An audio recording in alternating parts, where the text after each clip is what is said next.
Hey you guys, welcome back to my channel. Today's video is going to be the if I could only choose one tag that was created by Kelly Gooch.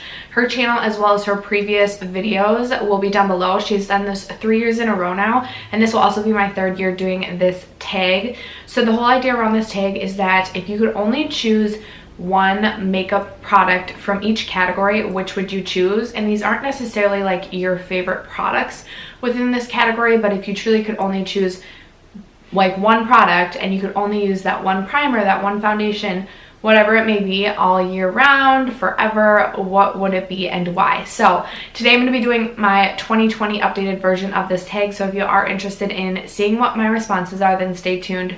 First, if you haven't already subscribed to my channel, I would love if you would consider subscribing before you leave today. But other than that, let's just jump into the video. Okay, I'm filming super early in the morning and I feel like I look dark in the viewfinder. So if my lighting's a little bit off, I do apologize. I'm still like trying to figure everything out. If you have not heard, I just recently moved and now I'm obviously in a new filming space and still trying to figure everything out. Okay, I feel like I need a little bit more glass before we start. And then I drink water and it immediately goes away. If you guys have not tried the new AHA water from Coke, this video is not sponsored by Coke, but I really like the blueberry pomegranate. Really good. So like I said in the introduction, this is my third year doing this video or this tag. So I am going to share with you my responses to the previous years and kind of see how my preferences have changed over the year, starting with the primer category. So when I did this tag for the first time in 2018, which by the way, I will also leave my previous years linked down below for you as well in case you want to watch those. But in 2018, I said that the primer that I would choose is the First Aid Beauty Smoothing Coconut Primer, and I selected the same for 2019. For 2020, my primer has changed, but the brand has not. So if I could only choose one primer to use forever, I would choose the First Aid Beauty Pores Be Gone Matte Primer. I had not tried this primer when I did my video last year. I hadn't tried this primer yet. And first of all, I just love First Aid Beauty primers in general, and if you couldn't tell. I still have yet to try the hyaluronic acid one, but I would definitely want to this year. So the reason that I'm choosing the Pores Be Gone Matte Primer over the Coconut Smoothie Priming Moisturizer is because this one does a really nice job of smoothing the skin out and kind of being filling the pores as well, whereas the coconut one just kind of gives a beautiful luminosity to the skin and also makes the skin feel super hydrated. This is going to fill your pores but also still leaves my skin feeling hydrated. I do have like normal to dry skin, and this works really well for me. Definitely by far my favorite smoothing primer that I have tried because it does still offer that sense of hydration along with being smoothing. So I would say the Coconut Smoothie Primer is still my favorite just because I think it gives this beautiful glow to the skin. However, I do like to fill my pores from time to time, and for that reason I would want to have a primer that gives me hydration but also fills my pores when I need it. So this is the primer that I would select. For foundation in 2018, I selected the Dior Forever foundation. For 2019, I wasn't sure if they had discontinued that foundation or not, and I still am like a little bit uncertain. If not, they've like either reformulated or definitely repackaged. And right now I have the Dior Dewy foundation, which I think is really beautiful, but I don't love it as much as I loved that Dior Forever foundation, just because the Dior Forever foundation was like this beautiful satin matte finish. I'm going off on a tangent here. In 2019, therefore, I selected the Too Faced Born This Way foundation as the foundation that I was selecting.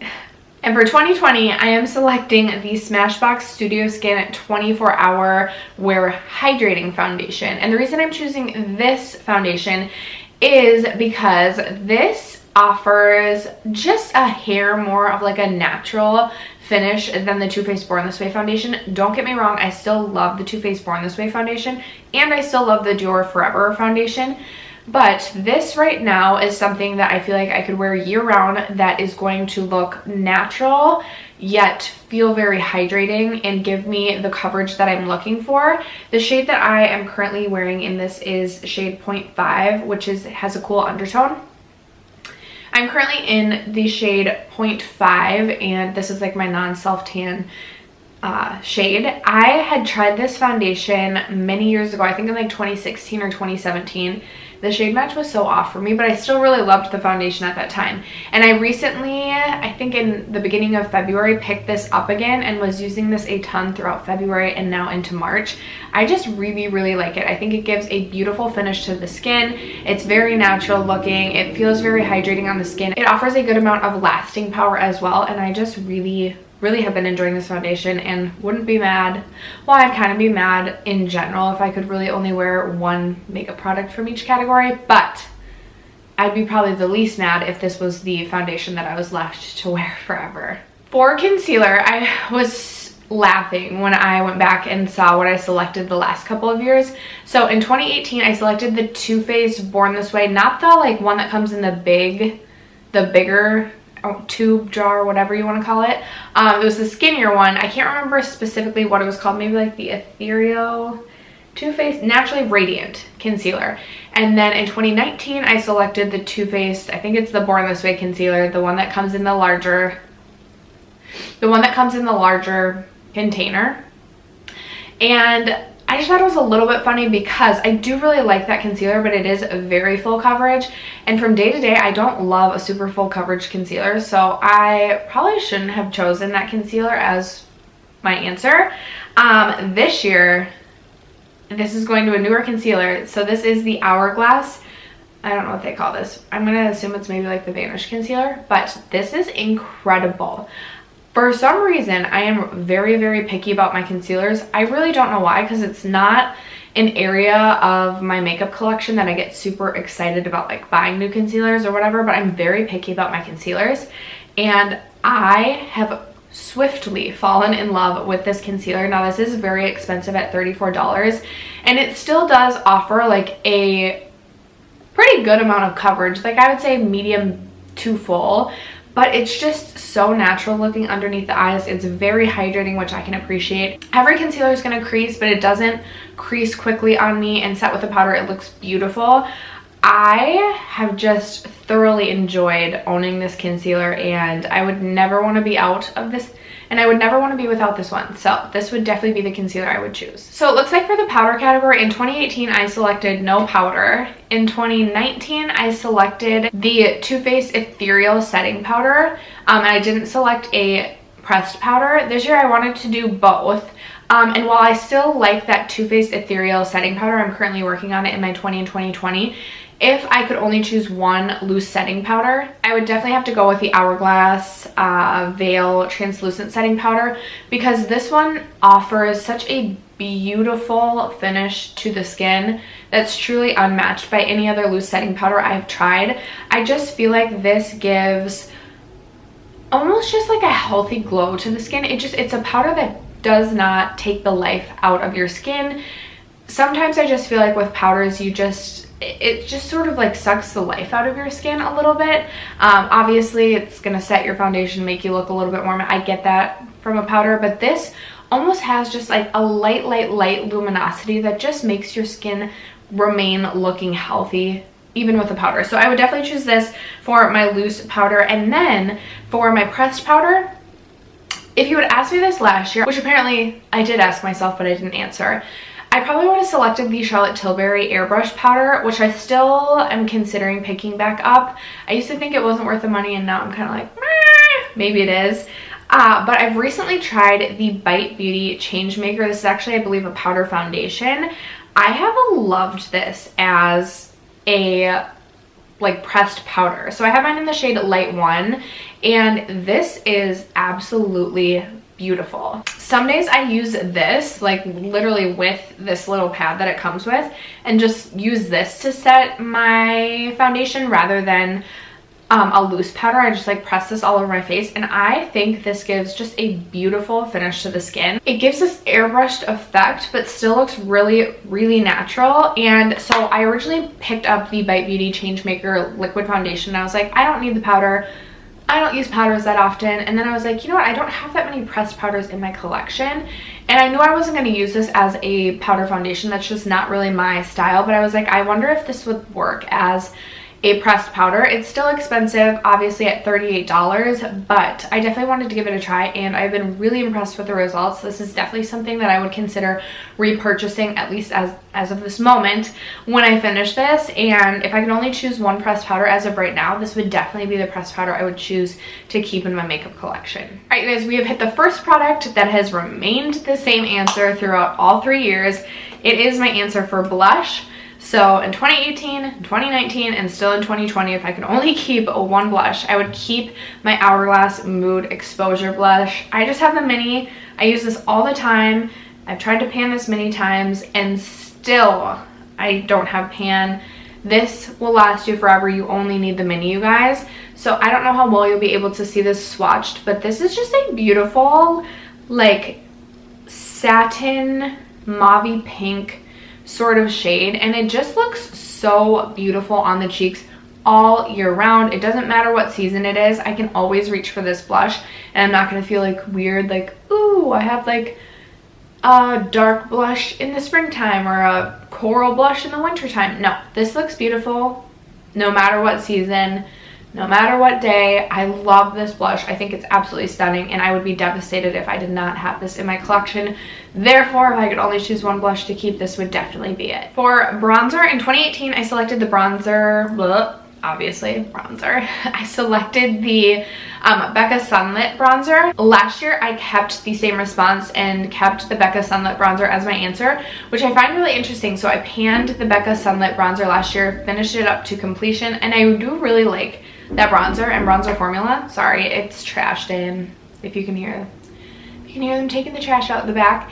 Anyway, so I panned that blush, bronzer, used it up to completion, and I really do enjoy that bronzer. But it's $38, and I just sort of felt like, because it was so similar to the Physicians Formula Butter Blush, I don't know why I keep saying blush. Butter bronzer. We're talking about bronzer stuff. Because it was so similar to that butter bronzer, I just sort of felt like I liked the butter bronzer just as much, so I wasn't going to purchase the Becca Sunlit bronzer anymore, even though it still gives a beautiful finish to the skin. Like, if someone was like, hey, I'm really interested in buying the Becca bronzer, would you recommend it? I would say, yeah, like, I think it's a great bronzer, but I just don't think I need it in my collection anymore. And now, for this year, for my bronzer selection, I 100% would go with the Cover FX Bronzing Duo. I have mine in the shade Sunkissed Bronze. And what's great about this product is you have the option then of doing a matte bronzer. You can mix the two and do sort of like a satin bronzer, or you could use this. I don't know that I would ever just use this side, but you could use it as just like a really, really glowy bronzer. By far my favorite bronzer I've ever tried. For some reason, this shade just is my perfect bronzer shade, just exactly what I'm looking for out of a bronzer. My daughter got into my makeup over the summer and ruined this bronzer, and I was so mad when I got home. I told my husband, I was like, I'm going to the mall and I'm going to immediately repurchase this. And I repurchased some other things too, because he's got to make sure my daughter's not ruining my makeup when I'm at work. So therefore, I mean, this is the only thing that like I've ever like lost in my makeup collection that I had to go out that day and replace, because I love this so much. So if I could only keep one bronzer, this would definitely be my selection. For highlighter, in 2018, I selected the Hourglass Euphoric Strobe Highlighter, which is really interesting to me because I barely ever reach for that highlighter anymore. And then in 2019, I selected the Killawatt Highlighter by Fenty Beauty in Lightning Dust and Fire Crystal. And 2020, my answer remains the same as 2019. This is still my favorite highlighter in my collection. I think that the Fenty highlighters are absolutely incredible. You get the two sides, so you get the more subtle side and then you get the more intense side. Obviously, you can tell my more subtle side is almost used up. When I use up the more subtle of the two sides, I will go out and repurchase this. I just have to have this highlighter in my collection. I absolutely love it. It just works. The shade works so perfectly for my skin tone, and it's just such an amazing formula. I just, for some reason, could not live without this highlight. I also really do like Becca Rose Quartz. I've been really into like that pinky highlighter, but I think because the champagne is something that I can work with all year round, this would definitely be my choice. If you guys have not tried the Fenty Kilowatt highlighters, I would highly recommend checking these out. Moving on to the lip category, I know in Kelly's video, she only selected like one lip product at all. I have a lip gloss, a lipstick, and a liquid lipstick because I just truly cannot narrow it down to just one. So in 2018, my lip gloss, I selected Marc Jacobs Sugar Sugar, which that was probably my favorite gloss at the time. I barely had any gloss. Like, I was not a gloss loving gal in 2018. In 2019, my answer was the Fenty Beauty Original Gloss Bomb. And this year, so I finished up my original Gloss Bomb, and I do still plan to replace that because I love that shade. But it's going to remain the Fenty Gloss Bomb. But my favorite shade right now by far is Sweet Mouth, which I was so excited to see they made permanent to their line, because Sweet Mouth came in like a set over the holidays. There it is, swatched right there. It's this beautiful light pink shimmery shade, and it's a little bit lighter than Fussy. I thought I was gonna love Fussy, and I like it, but it's definitely not, like, I prefer the original and I prefer this over Fussy. This is so beautiful on the lips. I just obviously have this little mini, but when I finish this, I'm definitely buying the full size because I just love how this shade looks. It works so well over so many glosses. Highly recommend that one. For my lipstick, this has remained the same throughout all 3 years. This is the Tarte Rum Punch lipstick from the Rainforest of the Sea collection. Just like my perfect ideal nude. It's a cool toned,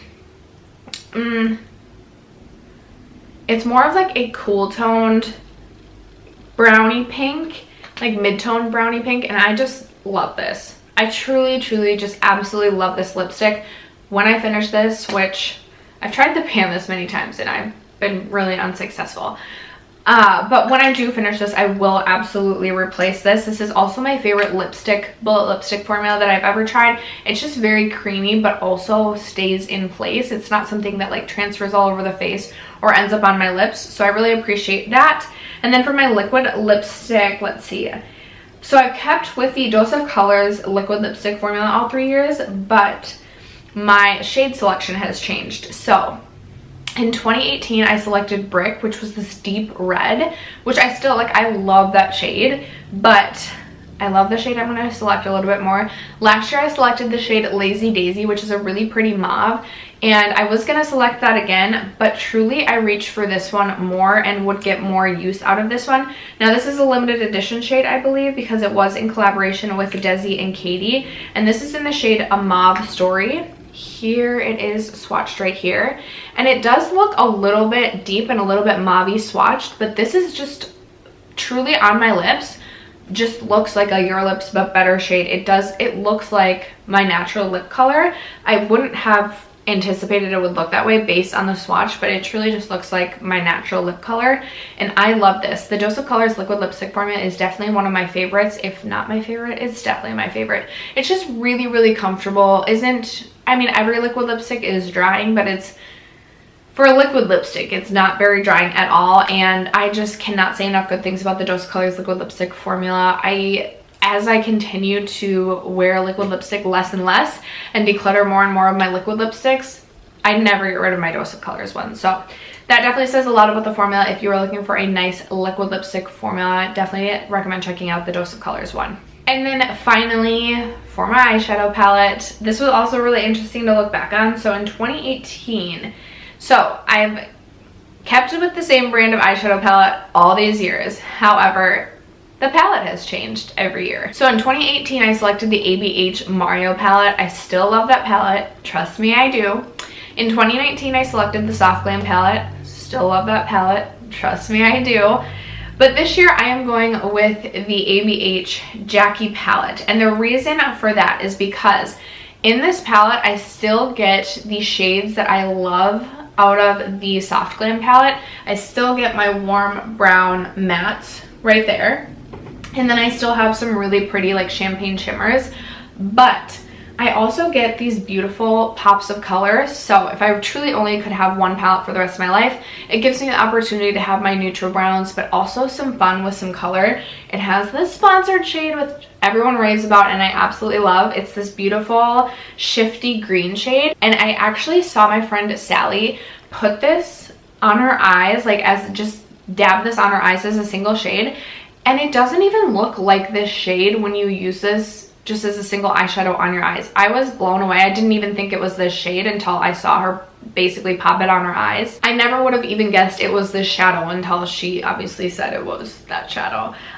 Just a really cool shifty shade, and then just some really fun shimmers throughout this palette as well. So truly, if I could only choose one palette to keep from my collection, I would be absolutely devastated because I put a lot of time, effort, and money into creating this palette collection that I love. But this would definitely be the one eyeshadow palette I would keep, and then I would cry for days. Alright, you guys, and after that, that is going to conclude my 2020 if I could only choose one. If you guys are doing this tag, have done this tag, or even if you just want to answer down below, let me know some of the products that you would choose if you truly could only choose one. I would love to hear from you guys in the comments. Other than that, thank you so much for sticking around to watch today's video and supporting my channel, and I will catch you in my next one. Bye!